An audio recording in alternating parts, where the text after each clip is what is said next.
நான் பிறந்த கண்ணகி நகருக்கு ஒரு புதிய பரிமாணத்தை ஏற்படுத்தியிருக்கிறேன்.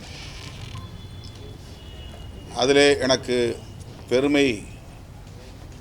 இதுதான் எங்கள் அரசியல் என்று சொல்லியது பாராட்டுதலுக்குரியது. அவர் வெறும் விளையாட்டு வீராங்கனையாக மட்டுமில்லாமல்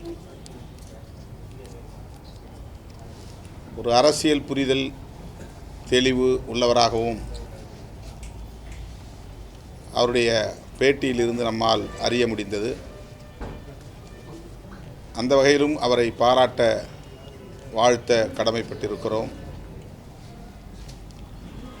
கண்ணகி நகர் என்றாலே அதை குறைத்து மதிப்பிடுகிற ஒரு போக்குதான் இவ்வளவு காலம் இருந்தது. இப்போது உலகளாவிய அளவில் அந்த பகுதிக்கே பெருமை சேர்த்திருக்கிறார் நம்முடைய கார்த்திகா.